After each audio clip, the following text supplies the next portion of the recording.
Hello everybody, welcome to KLU and welcome to this little interview series. My name is Andreas Kaplan and I'm the president of KLU for those who don't know me. I'm gonna ask questions to our guest, Till Wahnbaeck. Welcome and thank you very much for having accepted this interview. Thanks for having me. I'm going to ask questions to you about your professional career, about leadership, your leadership styles, and a little bit about logistics and supply chain management, since at KLU we believe that every effective leader should have a sound knowledge about logistics and supply chain management. But this later, enough from this little introduction. My first question would be, and also starting with giving a little bit of information about you. You studied history, I think a little bit of economics and political science at the University of Freiburg. Then you went on to University of Oxford and did a PhD in modern history. And from there you decided, I want to join a consumer goods company, Procter Gamble, go into marketing, stay there for 10 or 12 years, ending as the director for sales and new business development. Something like that. Yeah. Something like that. Why studying history and then joining Procter Gamble, or the other way around? Why, with a PhD in history, enter a consumer goods company? Yeah, that all does sound a bit random, doesn't it? Why did I study history? I just wanted to understand how the world works, I guess. And I'm not a science guy, unfortunately. So I figured the best way to understand how the world works and how people tick is to kind of go back in time. And I didn't really know what I wanted to do with my life when I decided what to study. And I remember this one conversation I had with a guy, the director of a scholarship program, and he asked me what I wanted to study. And I said, well, I was thinking maybe I should become a doctor, so I should study medicine, but I don't really know, or maybe law. And he said, you know what, if you study something you don't really like, you're probably not going to be very good at it, which means that you probably won't find a good job afterwards anyway. If you study something you like, you will probably be good at it. You might still not have found a job afterwards, but at least you will have had fun studying it. So that was kind of my reason for going into history. Okay, so you had fun studying history, you understand the world better, but why then joining marketing and sales? I mean, well, kind of academia, especially in the humanities and especially in history, isn't a very action-oriented sort of thing, right? And by definition, most people you deal with as a historian are already dead. And that wasn't really what I wanted to spend my life doing, researching for 5 years and then writing a book for 5 years and waiting for people to read it for another 5 years and then start the process all over. And I was kind of, if you study history, what can you do? I mean, you could become a teacher or a taxi driver, and I guess the third option was marketing. Sorry, am I? You're logistics, right? Are there marketing people here? Yeah, well? Me. Yeah, I would be the marketing person. But yeah, okay. So yeah, continue. Sorry, okay. And I just did an internship with P&G and Procter Gamble, and what I liked was how real it suddenly was, that suddenly you dealt with kind of consumer behavior of people and how they do their washing. And it's not very sophisticated, but it's very real. And I kind of liked that. And I like to kind of understand what drives people. And I also just like the speed and kind of performance culture of business. So I ended up joining this company that probably thinks it's kind of has invented brand management and can teach the world, which they may have been able to 70 years ago, but they still feel that kind of at P&G you learn from scratch and you don't really need to bring anything. And that was appealing. And P&G as a company was and is a company that kind of prides itself on promoting from within. So they have an interest to invest in their people because the next CEO is going to be somewhere at entry level, but you don't know who it is, so better invest in most of them. And marketing at consumer goods companies is or was more of a general management path, career path. And I kind of liked that idea as well of this, eventually at some point being in a leadership position where you can kind of change things. So yes, it was a bit random, but it was also cool because it allowed me to kind of do one thing during my studies and then start from scratch and learn something altogether. I could have studied with you and probably would have shortcutted my career a little bit, but that way I got a few years of history in, which was worth it. I was hoping for that you say, well, history, there's a lot of stories and storytelling, and then make the transition to marketing, but maybe I was too far away from Anyway, doesn't matter. Okay, great transition from history, modern history to Procter & Gamble. And then again, you decided after like a decade in this company, okay, I want to do something else. And you went, I think there was a short period in a publishing house, but then you went to become the CEO of Welthungerhilfe, which obviously is a completely different game, I guess. Oh, yeah. And this would be my next question. Was the transition hard, and is leadership or management different at Welthungerhilfe or at an NGO, big NGO, than at Procter & Gamble? Could you benefit from what you learned at Procter & Gamble? And then maybe a side question, because we had this in the prep for this interview, this little issue. You coming from the marketing background, 12 years marketing sales at Procter & Gamble, did you ever think about maybe change the brand of Welthungerhilfe into an English name, different, because it's difficult in an international context? Oh yeah. All right, so that's the easy part of the question. Yeah, yes, I did, and it would have been WHH. Okay. Because if you've got a name that's so descriptive, you can't really invent something totally different, and you have to work with the assets that you have, and it was kind of an abbreviation that people sometimes used, so that would have been not the most innovative rebranding, but one that could have worked, I think. Okay. But I left before we executed it. So yes, I did have that thought, but there were bigger fish to fry, I think, than the name. So to your question, was it difficult? Oh man, yeah. I mean, it was hellishly difficult. Okay. But then what's always driven me is to look at innovation at the intersection of things. And I think that applies to pretty much every field of endeavor, even academia, I think. If you're a purebred historian and just kind of focus on history, then you end up writing history. If you come at it and bring another function or another discipline in, then suddenly you can look for connections that other people haven't found. I remember when I was at uni, there was a biologist and a paleo something, I don't even know what the name is. And these two kind of teamed up and did biological research by looking at kind of, what do you call them, the kind of stone encased kind of old animals. And I use that example, and I haven't explained it very well, but what I mean is innovation happens when disciplines meet, and innovation happens at the intersection. So what's interested me always is kind of how can you bring different fields together and try to have them benefit from each other.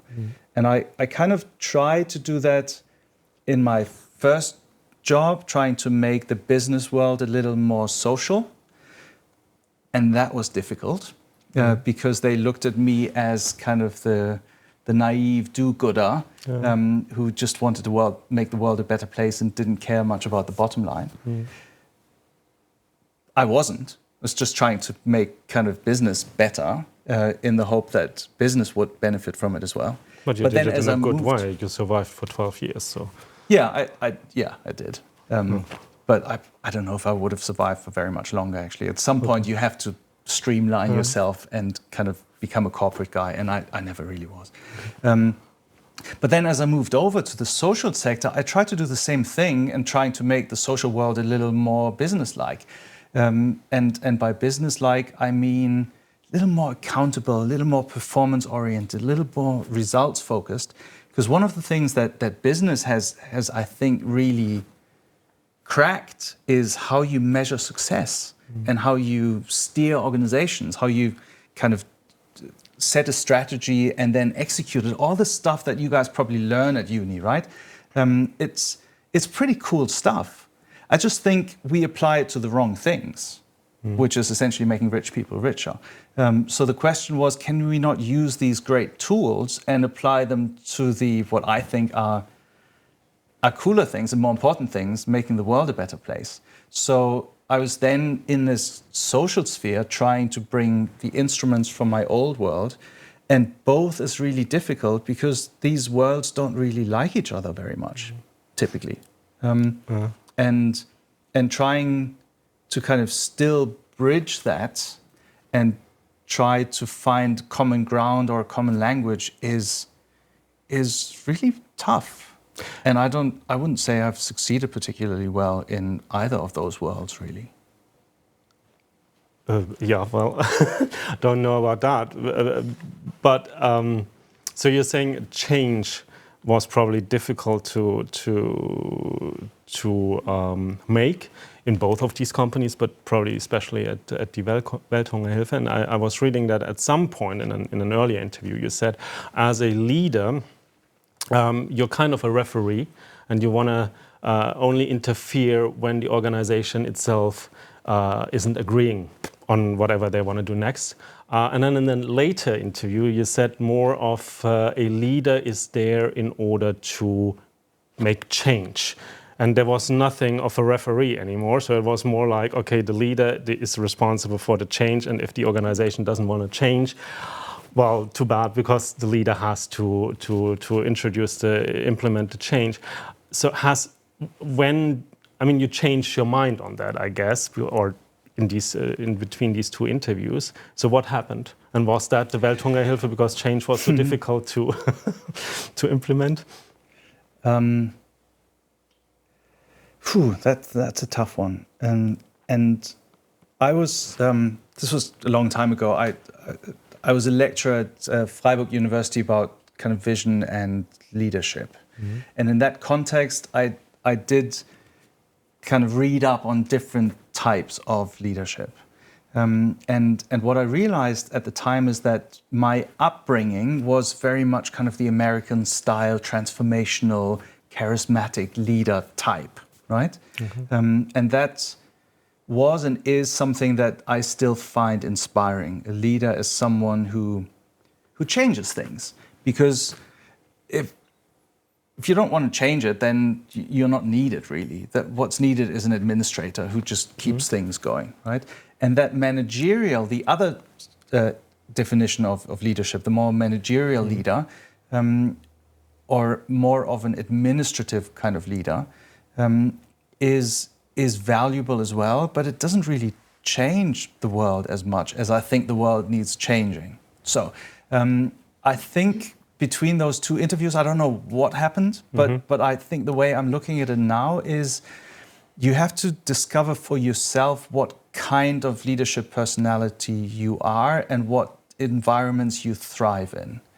And what I've discovered for myself is I can thrive in situations, in crisis situations where you need a turnaround, and people know that a turnaround is needed.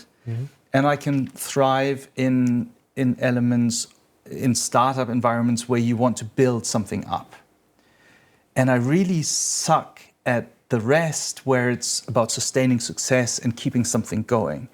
And when I started, maybe when I gave that referee interview, I was hoping that then if you find an organization that wants to move change, and has different kind of different opinions about which direction to take, then you can be a referee because the thing is moving. But if you come in and the thing does not want to move, and you are there as a referee but nobody wants to play, then that kind of doesn't work.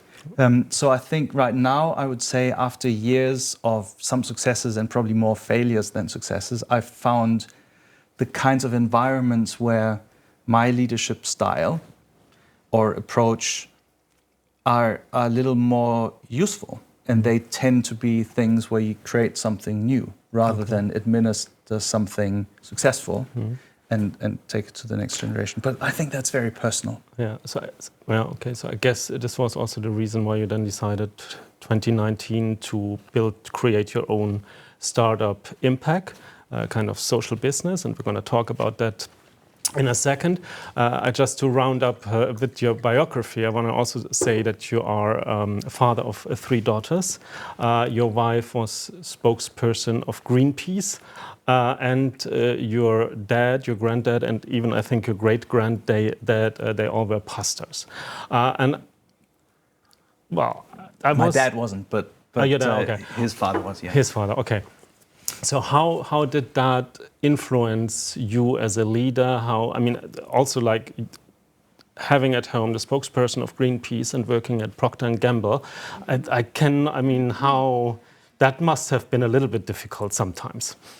Yeah, it's innovation at the intersection. When different worlds meet, great things are created.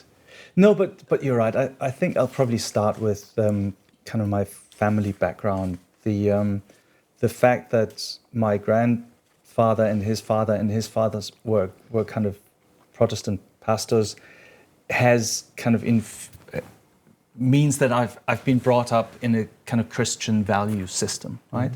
And I believe in God, but I was never much of a church goer. I think I'd rather be in the mountains and think about God than kind of be in church and think about the mountains kind of thing. But there's one concept that I think is really important, is if you're privileged, then you have to give back.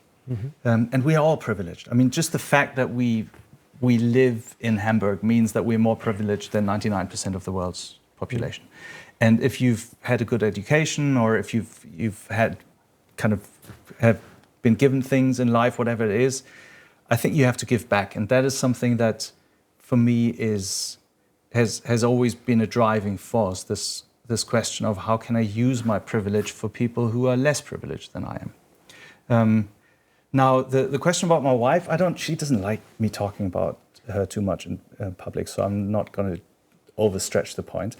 But it was a bit of a tension because, at the end of the day, selling soap is just selling soap. Right? And I always did it because I felt that I'm learning something that at some point I can put to use. And that, by the way, would be a piece of advice I would give you guys. Just learn stuff. And the first job doesn't have to be perfect. You just learn, and at some point you can reapply what you've learned to something that you care about more, unless you know exactly what you care about, and then you just follow your North Star, which was the case of my wife, who knew that she wanted to kind of pursue a career in kind of the environment and climate change. We had, after a while, a little bit of a split in the family, that she was more responsible for environmental stuff and I was responsible for social stuff. But I think over the last few years, with the Sustainable Development Goals and the economy and kind of social and environmental things coming together, I think that's kind of meant that we kind of act as a family team now as well. But yeah, obviously these things create tensions, but that's what makes life exciting, And I guess discussions got easier over time now, having you created Impacc. So what is good leadership to you? To completely change topic. The older I get, the less I know. Okay. So I remember coming back to P&G, kind of you get these performance reports every year, right? And you know exactly what boxes to tick and you want to get promoted and stuff. And I remember kind of in year 2 or so, there was a paragraph, Till is a natural leader. And I was so proud. And I thought, oh yes, I am, aren't I? And I really prided myself on this. And the longer I work, the more I realize that I don't really know. And I'm not really getting much better. Which is probably a good leadership skill, and right? Maybe it is, I don't know, but I would say kind of the textbook answer would probably be set a vision and rally people to help you achieve it. But my personal definition is just care about something, and help other people achieve it together with you. And it doesn't really matter what that something is. I mean, there's great leadership in areas that I don't find very relevant. But I think the point is, if you really care about something, a topic, and if you really care about people and want to kind of help them succeed, I think that combination makes great leadership. But it's also almost impossible to achieve, you know? Okay. So caring about things, about people, when you choose a new person for your team, so what are you looking for in this on a CV? Because this is also interesting, obviously, for students to just, because I guess you're not looking at what they studied before, because that would be kind of not. That would be unfair, right? Yeah. So what is it? What has to be on the CV? Okay. I would hire for passion and train for skills in general, right? I think the one thing that I want to see in people is the burning fire of really wanting this. And if somebody really wants it, then they're going to be good at it, you know, because they want to learn. So it's passion and coachability, I think. And you can find these things out in interviews. Like the passion is fairly easy, coachability is fairly easy. But on the CV? Because you need to invite for the interview. Yeah. So you need to see it in. Is it extracurriculars? What? So that's now a little bit more tricky because my organization is still a startup, right? We're still small. We're 10 people, and we don't have departments that can train people for specific skills. When I'm saying kind of hire for passion and train for skills, that means you need someone who can do the training. We don't have that. So yes, I do look for very specific expertise. In the social world, typically, you would look for people who've studied social stuff, right? If you want to work in an NGO that does kind of development work, maybe you hire someone who's done development studies or human geography or something. But I think that's wrong, because if you work in the field, then you don't need somebody who knows the theory of the field. You need somebody who knows something practical that can be applied to the field. So what we are now hiring for is essentially business people, right? I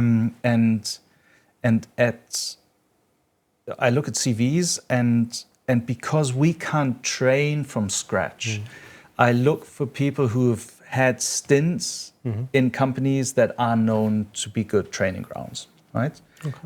If I get someone who's worked at Boston Consulting for a couple of years, I know that they can do analysis, right? I don't have to train them. If we're just hiring kind of a financial analyst, if that person has worked for Deloitte in Nairobi for 2 years, I know that they know their stuff, right?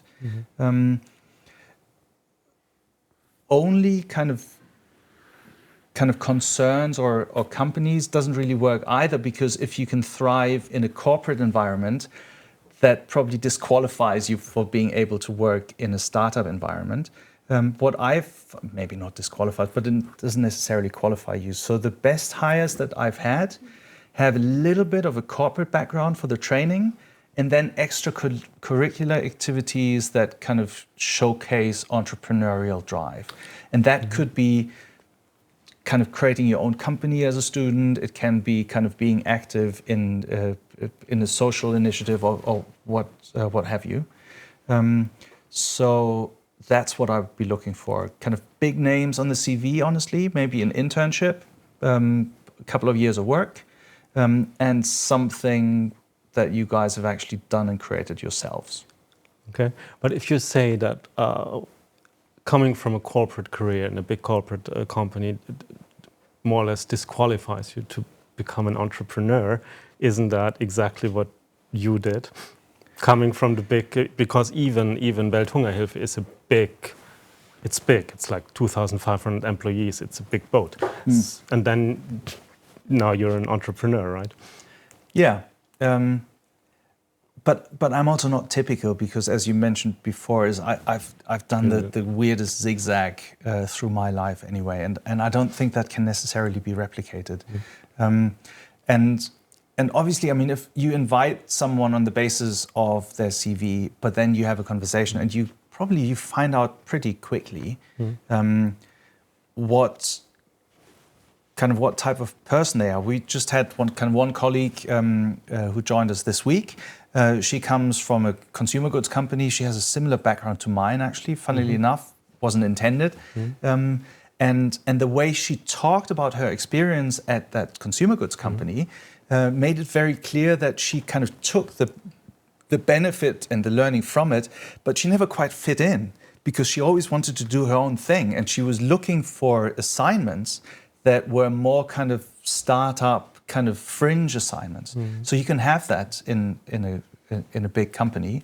Okay. I would probably, if I say someone is like myself, has started in marketing and stayed in marketing for 10 years, only did the same thing, I would say probably not interested. Someone who started and then did innovation management, then moved into sales, then moved into kind of an acquisition. That's the kind of, it showcases a different kind of flexibility, I guess. Okay, so and that's what you need. Okay, you're looking for flexibility. Makes sense. Okay. So, so you listened, right?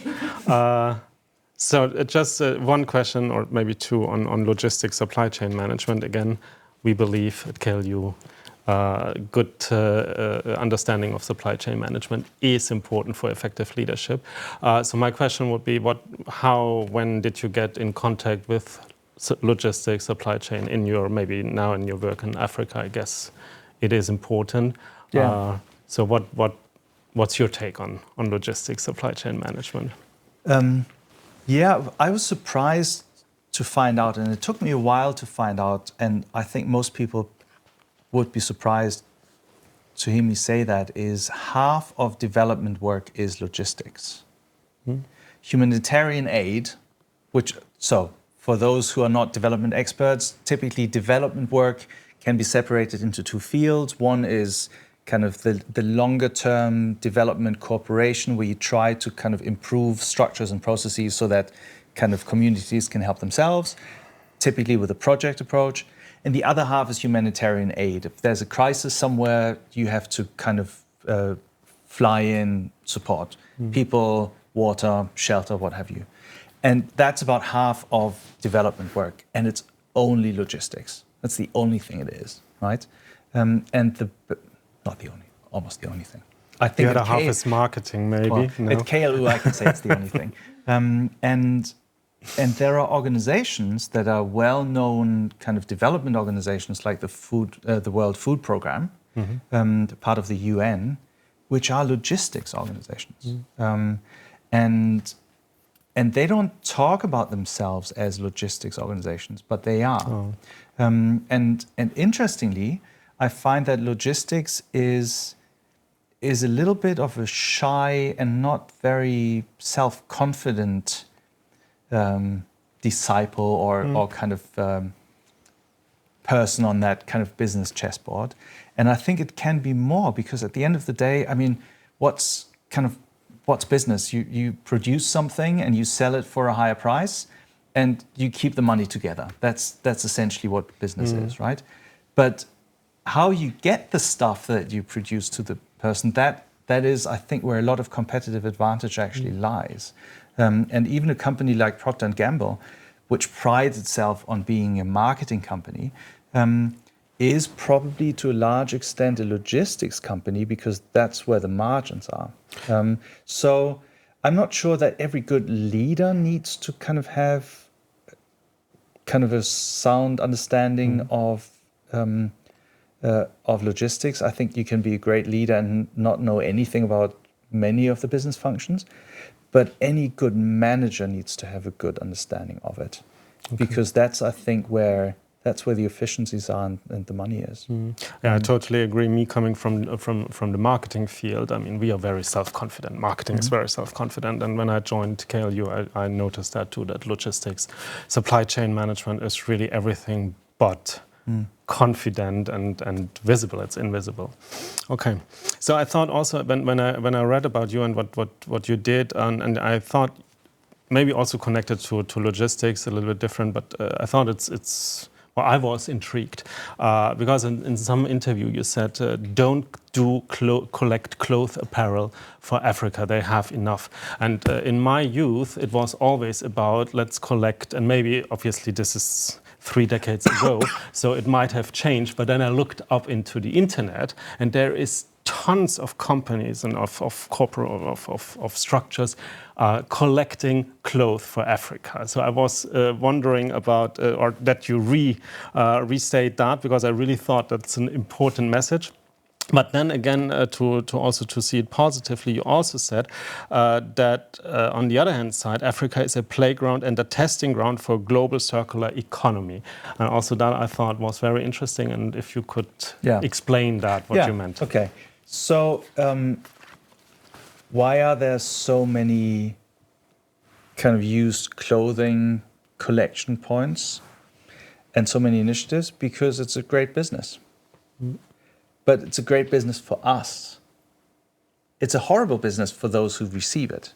It's basically we have been financing our kind of clothes recycling and pretty much our entire recycling industry over the last 200 years, partly by shipping stuff off to areas that don't necessarily need it. And it ticks all the boxes, right? You feel warm and fuzzy about it. You kind of give away your old jumpers and you think, oh, God, I'm helping kind of poor African children. And there are a few cases where that actually is true, right? When the Ukrainian kind of war started and people came in bulk, and the refugee crisis in 2015, same thing. You just needed kind of warm winter clothing for people who didn't necessarily have it. So I'm not against donations of clothing in particular, but this thought that we have to ship our stuff to Africa because they can't clothe themselves is bullshit. Right. So what happens is, the majority of our clothing comes from China anyway, and gets torn after wearing it twice or 3 times. And if you then ship the stuff to Africa, it ends up in rivers and on dump sites. The majority of it, right? And it's also a question of dignity. I mean, a person doesn't want to wear kind of your old, faded, torn jeans. They want to wear their own things. And producing garments is so cheap now that you can probably buy something new for less than it costs to kind of sort through kind of the shipped clothing. Now, the really interesting point, though, why I still think that kind of used textiles is valuable, is it allows you to kind of kickstart the circular economy and the recycling on a continent that isn't yet as differentiated as we are. If you look at kind of our recycling supply chain, from collection to sorting to recycling to what have you, it's heavily differentiated, and none of those business elements exist on the African continent. So if a player comes in, that player can essentially create kind of a new market from scratch. And I think the biggest opportunity in that case is no longer to ship stuff over from Europe or Australia or what have you to Africa, but to recycle what you already have and make good use of what you already have. And some of that can be sold on. There's always a market for secondhand clothing. When it gets much more interesting, though, is what you do with the stuff that can no longer be sold. And there are a few things that happen with that. Kind of one tip, I don't know if you guys have been to Africa, but if you have, you may have noticed in pretty much every one of the 54 countries, there are armed guards sitting outside official buildings or sometimes private buildings. They all wear uniforms. If you dump those uniforms after a year, you can't dump them because then somebody might steal them or pick them up and pretend to be a guard, so they're all burnt, right? If you take those uniforms and turn them into something else, like making a backpack out of a uniform, that is a value addition that can create something quite beautiful, actually. Okay. I didn't bring it today, but I actually have a backpack that was an old uniform. So that's kind of then it becomes an interesting business model. If you start thinking about the filling material of the sofas that we are sitting on, I don't know what it is. It's probably, this is high quality KLU, right? So this is certainly. Typically, it would be polyester, right? Now, not here. Not here. But what you can do is you can use garments that can no longer be upcycled and shred them and make filling materials for furniture. And then suddenly you're creating kind of new business avenues and new markets. And that's really cool. And it leads to the kind of circular economy out of necessity that we probably wouldn't think about, because we just buy the new kind of sofa and it has the filling already with it. If somebody comes in with a business mind and says, I'm going to enter that market and create a market for the filling of furniture, it's pretty cool. That's where the opportunities lie. And I guess that would be kind of a venture you would invest in your new Impacc social business. It just so happens that is indeed one of the companies we are What do you do in. at Impacc? And just explain a little bit what's the kind of concept, what's the idea behind Impacc, and what are you doing? Yeah, okay. So Impacc is a non-profit venture capital firm. And those things, that seems a bit like a contradiction in terms. But it isn't really. So Impacc is a non-profit dedicated to fighting poverty. And poverty is defined as people who live on less than $2 a day. And that's typically a field where aid organizations would be active. Right? An aid organization would collect money and put that money into a project and spend the money. And when the money is gone, the project ends and you start all over. Which, to you business guys, isn't the most effective way of using your money, because you spend it, right? You want to invest it in a way that it keeps going. Now, investors don't go into these areas of extreme poverty because there's no return to be had. It's too risky. It's kind of, the businesses may still be too small or what have you. And our solution is, we just took the profit element out of venture capital investment, and we turn donations into investment. So our model at Impacc is, as a non-profit, we collect donations, you get a tax receipt for it, and then we don't start projects, but we use that money in order to buy shares in African startups. And the logic is that if you want to fight poverty, a job is the best way out of poverty, and 9 out of 10 jobs in developing countries are created by startups, small and medium-sized enterprises that need money more than anything else. So we give them the money they need so that they can grow, create jobs that help people out of poverty. That's our model. Great concept. If I'm a donator, can I kind of choose for which project I want to, not me invest, but you invest then the money I donate, or is that open? Or yeah, not? It depends on how much you give. Okay. So how much do I have to give in order to? The more you give, the more you can choose. Okay. So typically, and we're still small, right? I think we have probably, I would guess we're probably one of the fastest growing kind of NGOs in Germany right now, but we're still very small. We have a turnover of about 1 million or so. And our ticket sizes of investments are about 100,000 per investment. Okay. If you give us 100,000, you can pretty much decide where we put it, right? Okay. If you give us 500 euros, which is still 10 times more than the average donation in Germany, you could, but you see, what we would then try to convince you is to say, let us decide where the money is most needed. So we have kind of a handful of active investments in our portfolio. We're currently screening for new ones. And I don't know what's going to happen. You know, we may kind of decide next Monday. Actually, right before this call, I had a call with kind of a Kenyan company. We want to invest in them. They're interested. We're negotiating. Maybe we find a deal. Maybe we don't. So I could use your 500 euros next week to invest into this company. But if the deal falls through and you said, I want to invest in this company, we kind of both screwed. So what we're trying to do is, if you have a very specific interest, right? For example, we have one company that turns plastic waste into affordable building materials, into bricks, right? That's kind of an attractive proposition for many people, but there's a building company in Switzerland that liked that because it tied in very nicely with their business as well. And they said, we really want to support them.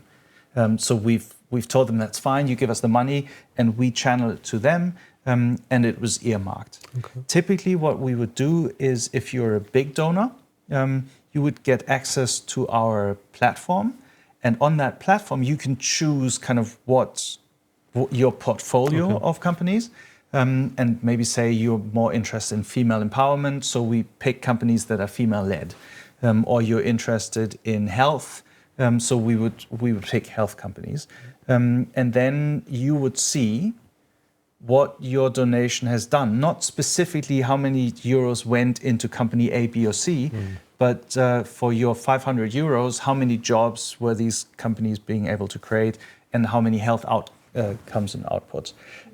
That was a long answer. Long answers typically suggest that the person either doesn't know how to answer it or doesn't want to answer it. No, I thought it but was... I guess the real answer is no. You can personalize it if you want, but we would really prefer you not to. Yeah, it's too complicated, so let's make it, okay. And some of the best aid organizations, by the way, do that. They have the guts to say, give us a free donation because we know best.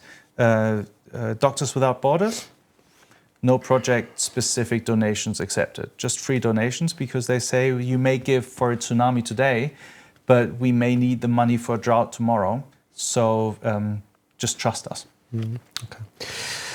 I had so many more questions, but time is running, so I'm gonna cut it a little bit short. You said in one of your previous interviews that at Impacc your biggest kind of asset of the team is your optimism, and you're yourself a very optimistic person, I guess, or I feel that here. But then I imagine that going through Africa and seeing a lot of misery and poverty, sometimes it must be just frustration and pessimistic. How do you deal with that as a leader also, and coming back to this leadership function, because usually leaders are very lonely persons because they should not discuss their being frustrated with their teams. So how do you deal with that? Well, firstly, I work at such a small organization where I think this concept of there's a big leader who's lonely at the top doesn't really make much sense either. Anyway, right? But the more important point is, I think that's a misconception of Africa. Oh my God, you go there and it's so miserable, because it isn't. That's not what I see. In fact, when I go to Africa and I try, we have a family deal. I'm not allowed to go too often, right? But I try to sneak away like 4 times a year or so. 5, 6. No more. Yeah. No, 4. The official line is 4, okay, right? 4. And every single time, I come back more energized from what I've seen than this stuff. I mean, it's raining outside. That's not helping. But it's Hamburg, you know.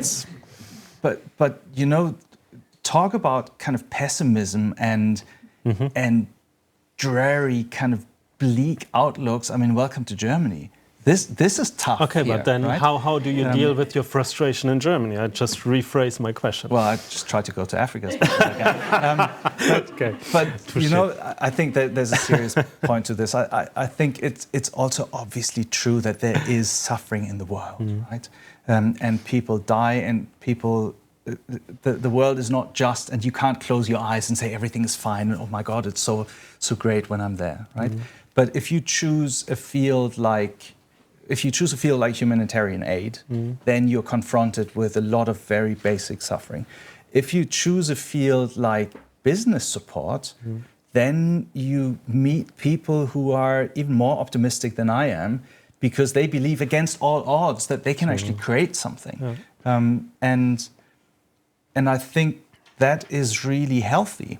Kind of meet these people who you would say, okay, this lady I mentioned with the bricks made of plastic waste, she comes from a slum, and she had this idea, but nothing. So she went to a scrapyard and found kind of an excavator, Chinese excavator, that was broken down. The only thing that worked was the hydraulic kind of pump.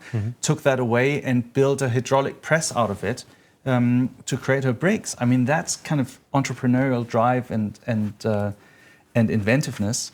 And that just carries me through months of frustration. Okay. Now, we do have our fair share of frustrations as an organization as well. We didn't reach our goals last year. We didn't succeed in quite a few of the things that we wanted to accomplish, and it was really frustrating. And the organization was really at a point where they said, fuck, I mean, this is not going the way we wanted it to go. And sometimes, and I've learned this the hard way, is it's great to always see opportunities, but it can also be a bit annoying at some point. And sometimes it's okay to just say there's a problem and acknowledge it and say, yeah, it's frustrating. Let's acknowledge it and see how we can work ourselves out of it. So I guess I'm trying to find a more philosophical answer to your question about how to deal with frustration. And as a person, I would say I would typically always look at the bright side and there are no problems, there are only opportunities. But there are also moments when it's okay to be frustrated and declare crisis and acknowledge a problem and live with it for a little while and then jointly come out of it together. Because it kind of probably ties into your leadership kind of question from the beginning. And I've had to learn this the hard way over the last year. Sometimes that leader who believes I've got to rally the troops and follow me forward, the future is bright kind of thing, that's good, but it can also backfire because it can also mean that people say, doesn't he see our problems, you know? And sometimes just seeing those problems is part of good leadership too. Okay. Oh, that wasn't scripted, but does it make sense? Totally, and I'm not going to ask my last question because I thought that was just perfect. Thank you very much. Now I would open up to questions from the audience. So thank you very much for your interview, and I want to ask more generalized question. I'm finishing my bachelor this year and I'm studying marketing. And should I start from some small kind of company or business and develop myself to some kind of leader position and then try to remove to a bigger company? Or like you, I should come, for example, to a huge company and start from lower position and try to make my leadership way there, like in 5 years. Which way can be more successful? I don't know, it doesn't matter really. Now, what I would say is go somewhere where you can learn, because that's the most important thing for the first few years. And pick a company that will train you. And size doesn't matter. And size of company, I mean, can I say, for example, that a huge company can develop me more, or it will be a mistaken decision? They both can. No, I think big companies can be good, big companies can be bad, small companies can be bad, small companies can be good. I think it's really... Yeah, sorry, I'm just trying to give you a smarter answer, but I can't. Now, as I told you before, I'm the kind of person, when I look at CVs, I look at brand names that I can recognize, right? Because it gives me some sort of, it's a little bit of due diligence, right? If you've worked at a good established company, I probably assume that you are half good, right? So that's always going to help you kind of make the move to the next company. And the chances is it can always get smaller. It doesn't typically get bigger, right? If you start with a big company, chances are in the course of your career, you'll end up working for a smaller company. If you start with a small company, you don't necessarily get to the big ones. Now, I'm not saying that you have to be at a good one. I guess I'm kind of answering my question now slightly differently. I would probably go for for something, an established, kind of reputable company with name recognition that's known for good training, because that makes the second step easier. Though if you want to do something like I've done, where you move from sector to sector, you really have two choices. One is that you kind of choose your desired sector and kind of build yourself from the ground up. You may not get as much inspiration or learn as much as you want, but at least you're in the system. Or you do it as I've done, you try to climb the pole a little bit and then jump sideways. The risk is that you jump and fail and just crash to the ground. I mean, that's just the risk. And it depends on your risk profile. I mean, I don't mind risk. I kind of enjoy it.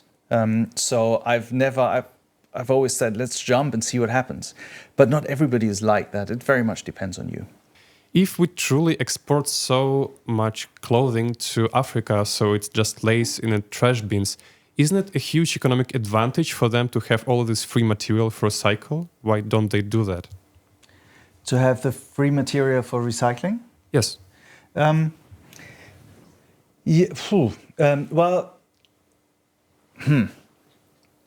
No, because there is enough stuff on the continent that you can work with for years. Okay. Right? So you don't need more inputs. You can try to make a virtue out of necessity. If the stuff comes, then just try to make the best of it and sell on what can be sold on and recycle the rest. But if all imports stopped right now, I would say you could probably still spend years cleaning up the rivers and the dump sites. And there's probably a business case to be made for sorting stuff here, and then sending over only what can be sold on. But that doesn't make much business sense, and that's why people don't do it here. They just collect and ship over, because the labor is cheap there, and they just outsource the problem, which is one of those classic examples of costs that are being externalized.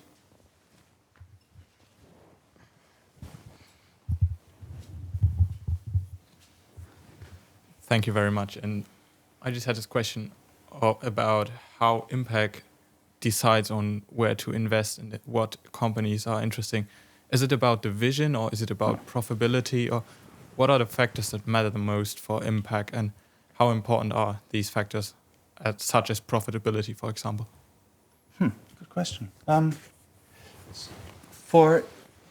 We are investors, and we want to be serious investors. And we invest in companies that we believe can be sustainable financially, right? So we only invest in companies where we believe the business model is sound, right? It can sustain itself and it can turn a profit. That's number one. You never know. It's risk capital, and most of the time you fail, but at least we look for kind of these kinds of companies that will grow and be financially successful. Having said that, we then go kind of a step further and say, okay, where do these companies have to operate? And we call them base of pyramid markets. They have to operate in areas where poverty exists, right? Because that's kind of our mandate, which is typically rural areas. There's a lot of kind of extreme poverty in Africa, sub-Saharan Africa, so that's what we would be looking for. The next thing that we look at is, does the company have job creation potential? Because as a normal investor, your return is in euros, right? You put something in and you get more out. As a non-profit, we don't care about what we get out because we can't take it out anyway. We're a non-profit, right? But we do want it to be successful so that if we do exit at some point, we can use the money to finance the next generation. But our return measure is not euros, it's jobs, right? So how many jobs can you create with a given investment of, say, 100,000? And that then becomes a business model concern. So we look at the business model and say, does that have the potential to create lots of jobs? The best companies right now in Africa and the ones that get the most funding are fintechs. right? And there are fintechs in 4 countries, kind of Nigeria, Egypt, Kenya, and South Africa. And these companies get money because investors think they get their money back, and they probably might be right. But fintechs don't create jobs. They're digital business models that can be rapidly scaled with kind of few people and sold the world over. And we are not interested in that. We are looking for companies that create jobs on the ground, and they are the ones, because they pay good salaries, aren't necessarily the rapidly scalable and hyper profitable ones, but they are the ones that create jobs. If they are companies that create products that help create jobs, then you have a multiplying effect. And that's really our sweet spot. So we look for business models that not only create jobs in and of themselves, but whose products help create other jobs. And that could be manufacturing. So one of the companies we're looking at right now is a machine manufacturer in Ethiopia. They build small machines like dough mixers for bakeries, right? Takes 3 people to build 10 machines a month. You get 3 people kind of into jobs. Now, the 10 machines that you buy are bought by bakers who then, through mechanization, can employ 1 or 2 or 3 more bakers. So you have a multiplier, not only 3 jobs, but 9 or 27. And that's when it becomes really interesting. And I think that's a very long answer to your question. Kind of profitability, good business model, it's the basis in areas of extreme poverty. And then it needs to be a business model that creates jobs while not destroying the environment at the same time. So if you came to me and say, I've got this great mining operation, I'm going to employ 1,000 children, we'd say, okay, yeah, but no. If you have something that is, say, a hospital management information software company that may not create thousands of jobs through their product, but creates thousands of health outcomes where patients get the blood that they wouldn't have gotten otherwise without a good kind of information system, then we're in business. The honest answer is also that as a non-profit, we look at our portfolio differently from a normal investor who would just look at financial returns. We also need stories to tell. That was your first question. I didn't kind of bite, but I'm coming back to it now. So for people to give us money, we don't need to convince them that they're going to get their money back, because they aren't anyway. They're giving it as a donation. We have to tell great and inspiring stories. So sometimes we have a company that is just a good story, and the role in our portfolio is it's for storytelling. Sometimes we have companies that are amazing at creating jobs, but very difficult to explain and maybe not very sexy. But that's the role they play in the portfolio. And sometimes we believe, okay, that's a safe bet and we're probably going to get our money back fast. And that's their role in the portfolio. I wish it was that clear and easy. It isn't. We're still experimenting. But that's how I'm thinking about it. Now, we could talk for hours about this, but I think maybe one little thing, if I may, is this. I think you have to make a choice as an investor, and what comes first. And you can't overload your investees with too much stuff either, right? So what we typically say is, yes, we have a social heart and we are non-profit and we're not taking anything out, but we want to be serious investors and we want you to be successful with your company. So just build your company. A lot of the development aid right now has a lot of strings attached, right? It needs to be kind of, needs to make business sense, and it needs to be female-led, and it needs to be kind of inclusion and diversity, and it needs to be this, and that, the other, and probably tick off all the 17 Sustainable Development Goals. And that's laudable, but it's also unfair, because a company that kind of asks for money here doesn't get questions on 17 SDGs. So why should they? So do it with some judgment, but let's not be too categorical about it, because too much of a good thing or wanting too much can actually hinder what you're actually trying to achieve. I'm really inspired by your story. My question for you was regarding how often do you actually do the investments to the different companies or the different startups, in a sense of, is it as a one-time investment to increase a portfolio, or do you also continuously grow one specific startup over time? And if you do, how do you know when to stop making such an investment for a startup? Huh. Great question. So we're still young, and we don't have decades of experience, but 4 years, right? What we say as a rule of thumb is we tend, if we invest, we're in it for the long run. And by that, we mean between 5 and 10 years, right? Yes, we've done one exit, but that's atypical. So our investments would still be active for a while. I'll answer the last part of your question first. When do you know when to stop, right? Our niche in this market is we want to be kind of the first investors after friends and family, and the last investors before commercial money comes in, right? So real investors with a for-profit interest. Because that's what the World Bank calls the missing middle. Those are the companies that become too big for the 10,000 or so that friends and family can chip in, and aren't yet attractive for the big commercial money, which is obviously kind of factor 100 versus the charitable money, right?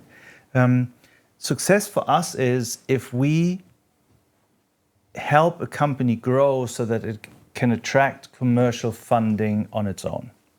And that would be the case for us to then go out. And we would do a typical exit, right? Now in Africa, the exit market is not IPOs like in the Western world. It's typically management buyouts and founder buyback, that sort of thing. But say there is a point when they qualify for commercial money. We would say, okay, do you want our shares? And for whatever the valuation is, we sell our shares. And that's pretty cool because then we get our money back and can help those who aren't yet in a position to get commercial money. Because if they get commercial money, they don't need us. Then we just kind of screw up the market, right? So that's how we view our end point. Now, your first question in terms of, do we just invest once and then let it sit? No. We typically start with one first investment, say around 100,000. It's typically equity deals, like we give the money and we get shares back. Sometimes it's kind of future equity deals, but those are specifics, right? But typically we give money and get some sort of ownership back. We don't release the money in one go. We typically do it in tranches. So, okay, we want to give you, say, 150,000, and we do that in 3 tranches of 50. We give you 50 now. We agree what you're going to do with it and what you're going to accomplish. We have growth milestones. If you achieve them, you get the next round of funding until kind of the funding is complete. And then you have our first investment. But then, of course, if the company grows, it's going to need fresh money. So then we start the discussions all over. So we're having kind of this one company that we've just agreed to give new money to as a second round. And then we become a little more flexible. We can give them kind of a loan, so debt financing. We can just kind of chip in some more money and get more shares for it. Then we become more flexible because then we are partners and we want to make sure that we kind of we address their needs. And they may, at the beginning, they're typically equity needs because they don't have the cash flow to pay back debt, right? But after a certain size, maybe they do have kind of the capability to pay debt. So we would then give it to them. We don't have clear rules because I don't think there are clear rules.